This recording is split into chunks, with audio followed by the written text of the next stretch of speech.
What's up, everyone? Welcome to the XploVerse podcast. In today's podcast, we have a very special guest with us, Barry, who's a sales executive and coach and author of many different renowned books.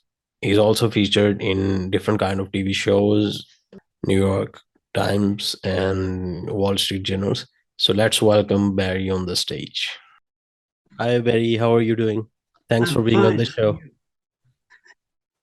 So, Good to see you. yeah, same here. So, how's your days so far? Not bad, not bad. It's still early here. Oh, you're in the West Coast too, right?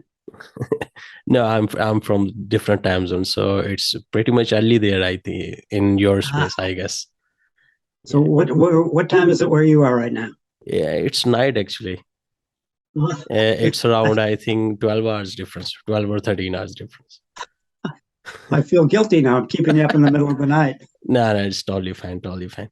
So, Barry, I've been seeing your profile, man. That's quite a lot of, you wear such a lot of hats. You've been sales executive. You have been into the coaching businesses.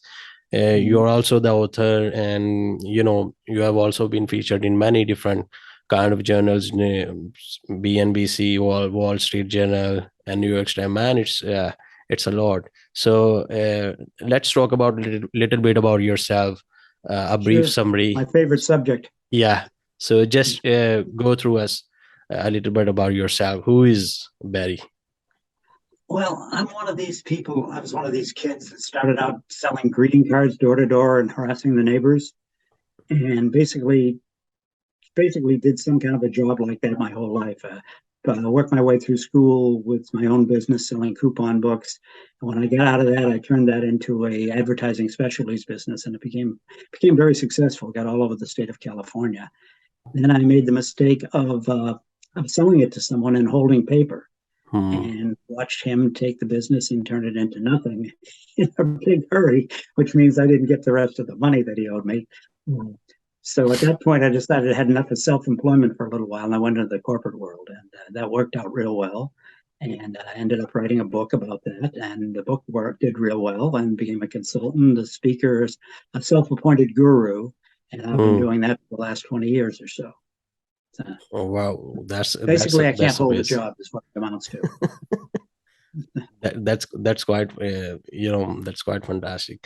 So we're going to talk about a little bit about your book. Your one book is Filling the Glass, Mhm. which is become very famous around the world. So tell us a little bit about it. What's the core concept of it? Uh, ba- Basically, it's a strategy. Filling the Glass, I've done a number of books, but Filling the Glass is the one that's probably closest to my heart because number one, it sold the most copies, so you like that as an author. Yeah. Uh, Gave me a lot of business, so you like that too. But it's basically a compendium of everything I've done, all the things that I've learned, all the mistakes I've made from, Hmm. and what I've learned from those mistakes. And other people have found it very, very helpful for them, and I appreciate that. A magazine called Today's Librarian called it one of the 7 essential popular business books. Yeah. So I always bring that into the conversation. I meet people, I say, hey, I wrote one of the 7 essential popular business books. Uh, and uh, and I think it's a book that can help a lot of people. It helps me whenever I read it. I remind myself of all the things that I don't do anymore that I should be doing. Right, right, right. So the book concept is basically around the businesses and all the the kind of core concept of businesses, or it's some sort of like marketing perspective and ups and downs or whatever we face in business.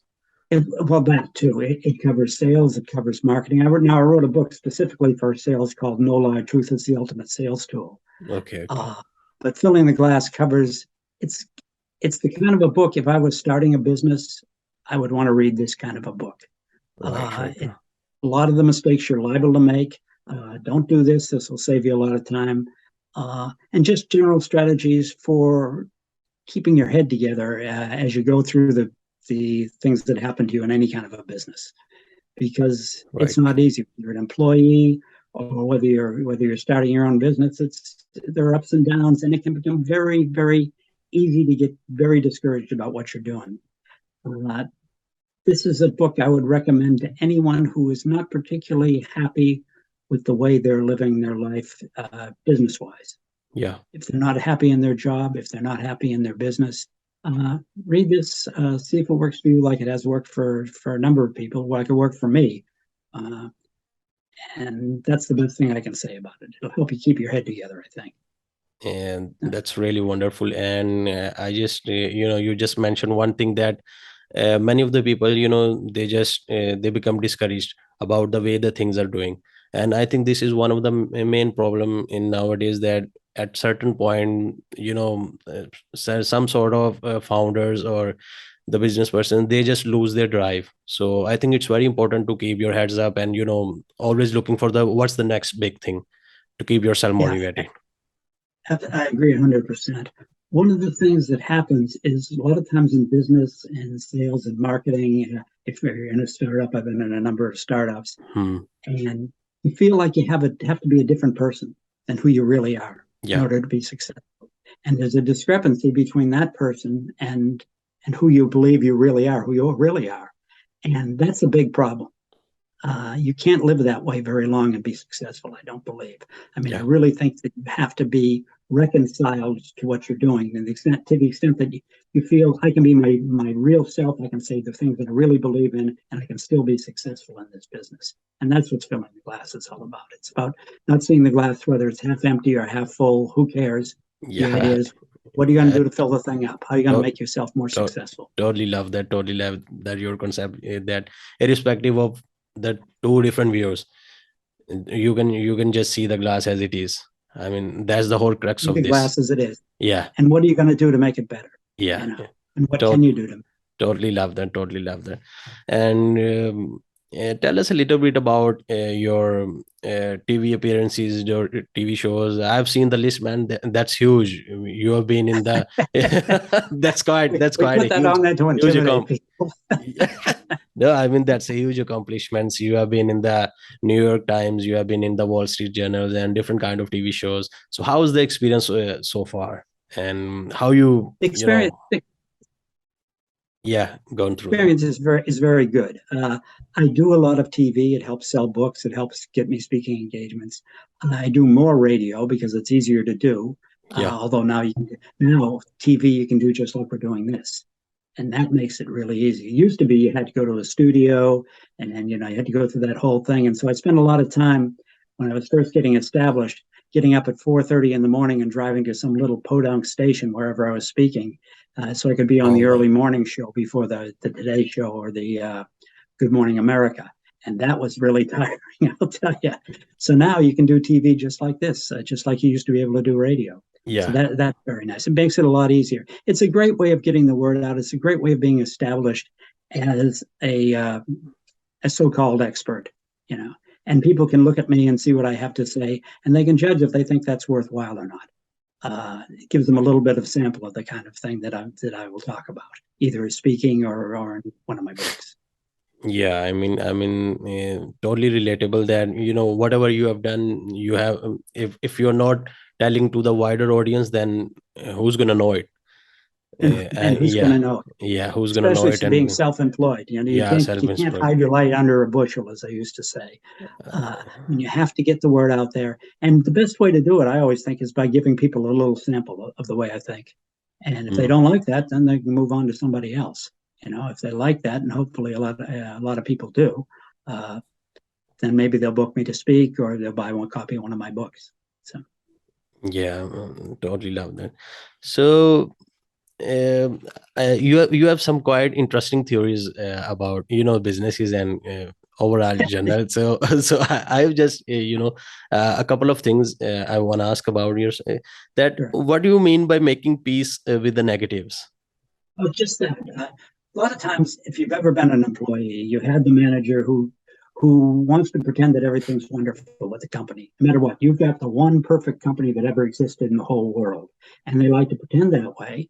And if you're presenting yourself to people outside the company, they want you to present the company that way, and that's ridiculous. Because every company has got negatives, right? I Yeah. don't care, you're the best possible company you could possibly be, though, the dream company. You're still going to have negatives, and your clients are going to find those out. So what I talk about is making peace with those negatives so you can live with them, so you understand, so you can tell the customer what they are. if you're dealing with a customer, you Yeah. say, yeah, our company doesn't do this. No, we don't. I'm sorry. The other company does that. We don't do that. But here's what we do. And Hmm. here's why that's important to you. Right. If you can't do that, then what happens is you say, well, here's what we do, and it's wonderful, and it's this, and the other person says, well, your prices are a little high. And it's, oh, no, not if you break it down by, well, it's only 23 seconds at $23 a minute, and blah, blah, blah, blah, whatever, all these excuses people come up with, rather than just saying, yeah, our Hmm. prices are high. If somebody asks me what my consultation rates are, I tell them they're really high. I charge a lot of money. Why do Yeah. I charge so much? Because I can, because my clients are willing to pay those kind of rates for the results I generate. Now, can you find somebody else to do the job for less? Absolutely. I'll give you phone Hmm. numbers. Hmm. Why do they charge less? I have no idea. I don't know a lot of people that charge less if they could charge more, but maybe they're humanitarians. Or Hmm. maybe the issue may be that they charge less because that's what their clients are willing to pay for the results they generate. So Right. that's getting to the negative. That's seeing what you would see the problem is, and realizing for a lot of negatives that we face in business, there are really positive reasons for those negatives. Why do you charge more? You have to charge more. Okay, Right. Right. to deliver the kind of results you want to deliver. I can do it cheaper. Yeah, I can give it to you cheaper, but I can't give you those kind of results for that kind of money. Hmm. Totally understood. Totally understood. And this is one of the most important factor of the client trust. That when you have that such kind of transparency with you and your clients, then obviously they're gonna love that. You just have to be transparent, and I think this is one of the major reason of the businesses going downfall, because they are, just they are just don't transparent to their customers, and they just kind of gimmick like things. And I think when your customers know what they are paying and what they are getting the results, then obviously they're gonna pay that. Totally Right. makes sense. Totally makes sense. Right. And if you And can't do that, maybe there's something wrong with your business. If I yeah, can't justify to you why I'm charging you that money, maybe I shouldn't be charging you so much, yeah.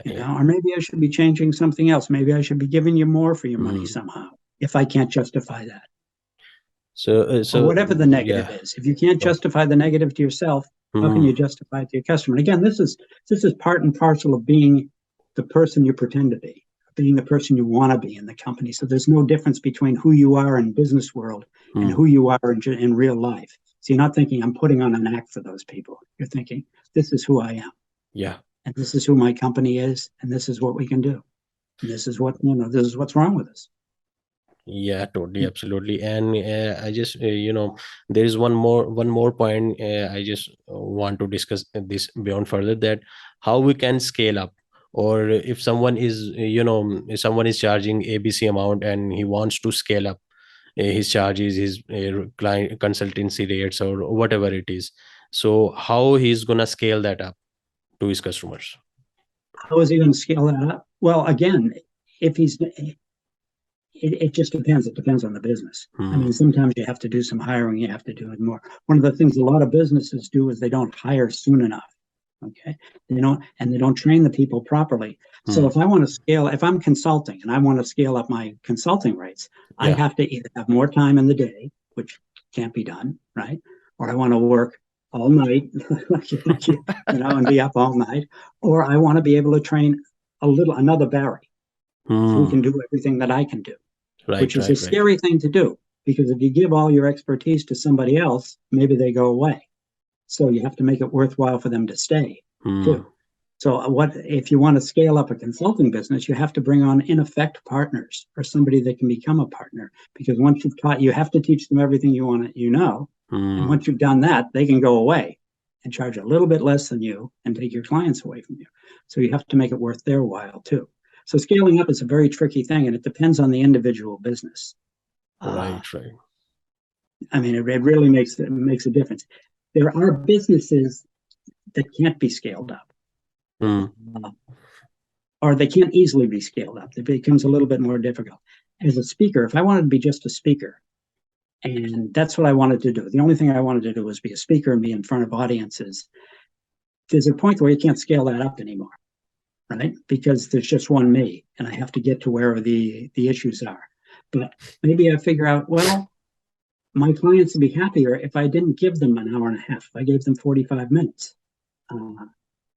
Or they'd be just as happy if I did it over Skype or if I did it over Zoom. Yeah. Or they'd be almost as happy. Maybe I could do some Zoom presentations and charge a bit less for that, but still give it to, so I'm still appearing in front of the whole convention if they don't mind doing that for the convention. It just depends on what the business is and what the scale up possibilities really are. But they're limited in some businesses. Right. My business, I work with one assistant, and he basically does the marketing and is dealing with you and people like yourself. He's just got off the phone with the Wall Street Journal because I have an interview with them, but I have to, I'm doing this. I can't do that and talk to them at the same time. So we say, it may run a little bit long. He just hopefully rescheduled. I don't know, but hopefully he's rescheduling it a little bit because the initial interview I did with them this morning, they needed a little bit more, so he had to reschedule. So I've got an assistant that can help me, but he can't be me. He can't be me. Yeah. Now, if I was doing just consulting, I might make him me and hire somebody else to do the marketing. Totally understood. So what I understood is that in order to scale up, you have to develop some sort of systems around you, and you have to, look for the possibilities of what you can add extra value to the customers, and then obviously they're gonna pay you more and for your business. Yeah. If you're just looking to scale up your rates, that's easy to do. Yeah. Doing that is a lot easier to do than scaling up the business. So I can't do too many more speaking presentations within the day or within the week of the year. If I'm just trying to raise my rates, that's a relatively easy thing to do because all I have to do is get better at what I'm doing. Yeah. When I started out, I wasn't charging very much as a speaker. I charge quite a bit more now, but I'm a whole lot better. So I think they get a lot more value now of what I have to say now than they did when I was charging a whole lot less, but I wasn't nearly as good because I keep the audience awake at least. When you start out as a speaker, you tend to be very boring and you give them a lot of information which they don't absorb because you're not delivering it in the proper way, in a way that's interesting, in a way that's memorable. Yeah. So scaling up in most businesses, and many businesses, it's just a matter of becoming better. If what you're talking about by scaling up is just increasing your rates. Yeah, totally understood. That. So Barry, you have one other theory that failing towards success and the brag about the negatives. So what do you mean by that? What's the theory behind that? Yeah, failing towards success is you don't want to be afraid, and everybody knows this nowadays. This is something the word's got out on this a lot better than some of the other things I talk about. But everybody knows that if you're going to make mistakes in business, and you have to allow people to make mistakes in business, you have to allow your people, if you're in management, to make mistakes. People don't make mistakes; they don't do anything. You never come up with anything good. I mean, they have to be allowed to make the mistakes. What you want to do is you shouldn't be afraid of the mistakes, and you shouldn't be ashamed of them. What you want to do is every time you have an interaction with a customer, just look over what you did and think about how you could make that better. It's one of those things where we all have those sensations where we're talking to somebody and we think afterwards, oh God, if I just said this, we were in a discussion and he kind of made a fool of me. If I'd only said this, and we think of that a half hour later or an hour later. The thing about business is those if I'd only said moments are going to happen again.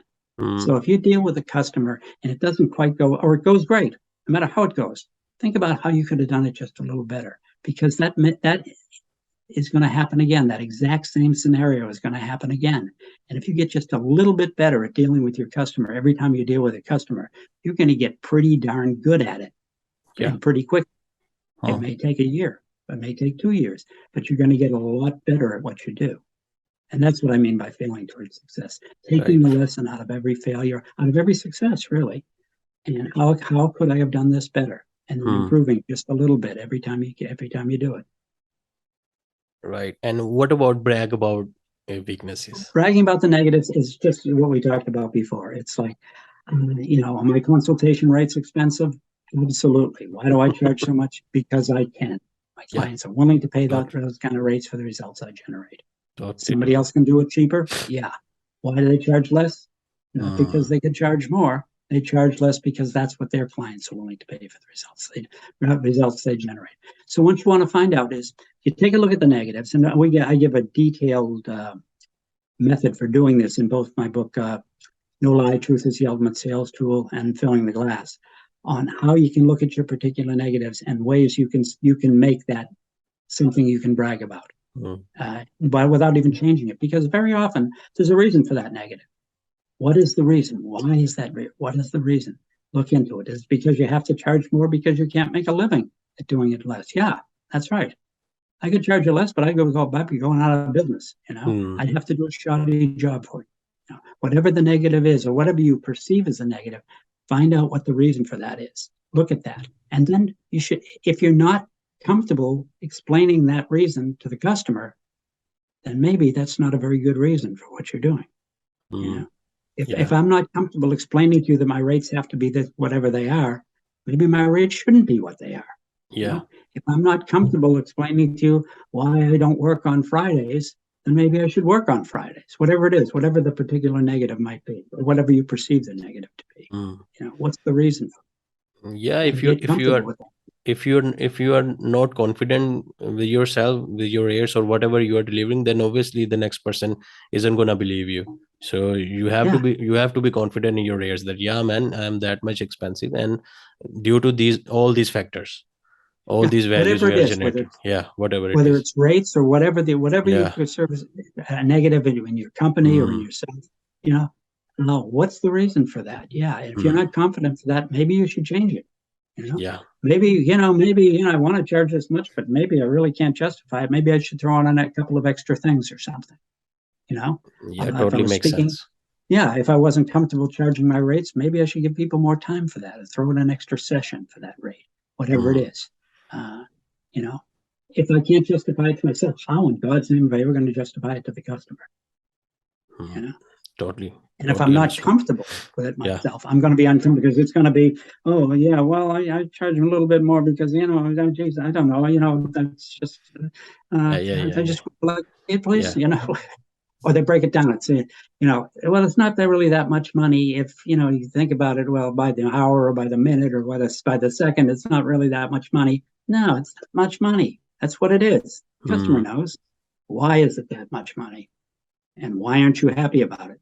I mean, when you have done your homework and you have been confident in you, then everything comes into the place. Absolutely. There should be real factual reasons why you're confident. If it's just you're confident because you're an idiot and you don't know what the market will bear. Backed by the facts. Backed by the facts, absolutely. And that's the reality-based kind of a deal that I think when I talk about motivation, I talk about reality-based motivation. It's not let's all think happy thoughts and everything's going to be better. No. What are the issues here? What are the problems? How can we make them better? Totally makes sense. And Barry, what do you mean by to be your own guru? What's the philosophy behind that? That's another thing. That's kind of like everything we've been talking about. I mean, I go in and I do presentations and hopefully give people a lot of information and hopefully get people motivated. But you're going to see me once a year, if that, or maybe you read a book. You read the book and you get all excited and you get all pumped up, and then you put it down. And I'm not going to be able to be with you. Stephen Covey isn't going to be able to be with you every hour of the day and the night when all those thousands of little decisions that lead toward your goal or away from your goal have to be made. So you really have to be your own guru, your own motivational speaker. You got to think of that as part of your job description. It's part of your job to get yourself ready and willing to go every single day and get yourself motivated. If you're not motivated, you're not doing your job. Don't look for me to do it. Don't look for Stephen Covey to do it. Don't look for, anybody else to do it. You got to do it yourself. And it's part of what you bring to the job. And it's part of the job responsibility. It's a definite part of the job responsibility. I mean, that's really wonderful that, in the end, you have to do yourself. Absolutely. You can get external motivation a few times, 1 or 2 times, but at the end it's you and you only. And it's you and you only. It's you. It's you right now in the middle of the night doing this interview. and you Yeah. have to motivate yourself to do it. Yeah. You can't take, well, I got to go, let me get that book that motivates me. I'll read that for a while and then I'll get Yeah. motivated. Yeah. Oh, you got to do it on demand. Yeah. I And you got to mean, get used to thinking of that as part of your job. yeah, totally love that. Totally love that. That you have to kind of like inner drive. No one Yeah, you else can have to do have it the for inner you. drive. Yeah. And if you don't have it, you better turn it on. You better find it, Mm. particularly if you're working for yourself. Yeah. I mean, Because you're never going to get where you want to go if you can't drive yourself there. You can't wait for me to drive you there or Stephen Covey to drive you there or anybody else for that matter. yeah, that's totally understandable. That if we aren't willing to push ourselves, then it really doesn't matter whether it's Stephen Covey or it's Tony Robbins. Then no one can drive us. Right, that's it. In the end, a man's got to drive himself. In the end, a Totally man's love got that. to, very, very well said. Yeah, in the end, a man's got to drive himself. Yeah. And Stephen Covey can drive you for a little while, but Yeah. that's that kind of motivation, all well and good, and it's great, and that's part of what I do. But it only lasts for a certain amount of Mm. time. You got to be willing to pick it up when the Stephen Covey inspired efforts have gone. You got to be willing to do it yourself. Yeah, and by continuing this, I just one thing came into the mind, that how you drive yourself. Mhm. How you drive yourself. Well, What that's it. yeah, what is the motivation behind, in you? Yeah. Well, and what is it? It's what your goal is. Hmm. And do you really want to get that goal? If you really want to get to that goal, you got to want it badly enough that you want to do all the things that it takes to make it happen. You Hmm. know, because don't tell me you want to be the top salesman in your company if you're not willing to do all the things that it takes to make it happen. If Yeah. you're not willing to put in you can say, well, I want to be the top salesman in my company, but if you're not willing to put in the effort, you don't really want to do it. You just think you want to do it. What Hmm. you want to do is whatever you're doing. You know, that's what you want to do. If you want to be the top, whatever, you've got to be willing to put in all the effort it takes to get there, whatever that is. It may be a matter of finding out what it takes to get there. Maybe you have to learn a few things. Maybe you have to develop a few skills you don't have. But you've got to be willing to put in the time and the effort to do that, or you don't really want to get there, as far as I'm concerned. Yeah. Yeah, totally understandable. Totally understandable. So Barry, I have just a couple of questions before we wrap up this session. Sure. That what are your suggestions for the newcomers, or for the beginners who are just kind of jump into the self empowerment, or entrepreneurship journey? What are your suggestions, your advices, what they should do, and what are the mistakes they should avoid? As a beginner to a particular journey, basically you find out what your journey is, find out what your goal is. First, you have Mm, to know what your goals mm, are. And then you have to find out whatever you can find out about what it's going to take to get you there. You can do mm. that by talking to people that have already made it. Very good to get a mentor if you Right. possibly can. But hopefully, it's a mentor that has already achieved it themselves. There are a lot of mentors out there that'll say, well, listen to me and do it my way, and you're going to get there. Well, they've never done it themselves. I Mm. mean, going back to the speaking business, there are all kinds of people out there that will tell you how to be a very successful speaker. Well, the reason they're telling you how to be a very successful speaker is because they've failed at being a speaker themselves. So them that can't do teach, and very often that's the case. So what you want to do is you want to find in your company or someplace else, you want to find somebody that's going to be able to give you the information you need to get where you need to go. Now that may be books, it may be a series of books, it may be courses, it may be just real life. It may be if you've got a path of your own that very few people have been on, you may have to find that information out yourself. And you do that by trial and error. By, as we talked about, every time you deal with a customer, potential customer, or one of the people that you're dealing with, you try to get just a little bit better at dealing with them. So the next time, you become a little better and a little better and a little better. But if possible, and if you're working for a company, very often there are people ahead of you that are willing to mentor you. Your company Mm. may even have a program of mentorship that'll help you get where you want to go. You take it all with a grain of salt. Maybe you've got a better way. Maybe you'll come up with a better way of doing it. But you listen to him and you find out what his way is first. Because very often when we start in a new job or a new position, we think we know all the answers. Well, the people that have already done it, they may not know all the answers, but they know some of the answers. And you got to Mm. find out which ones they know are actually accurate and will actually help you get there. And then once you've learned those lessons, then you can change a few of the things. Well, he does it this way, but in my experience, if I tweak it just a little bit, it actually works better. Yeah. And again, what I talk about, failing towards success. Every time you have an interaction, you get just a little better at it. Right. Totally love that. Totally love that. And all your philosophy. I mean, I learned a lot from all your experiences, your philosophy, failing towards success. I totally love that.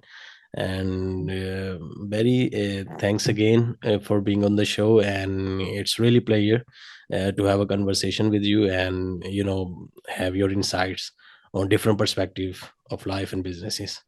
Well, thank Once you. again, It was my pleasure. I enjoyed it. yeah. Thanks again. Thanks again. Take care. Thank you. Take care. Bye Bye now. bye. Bye bye. Hope you guys enjoy the episodes. Make sure to hit the like and subscribe button. Till the next time, stay tuned. Take care. Bye bye.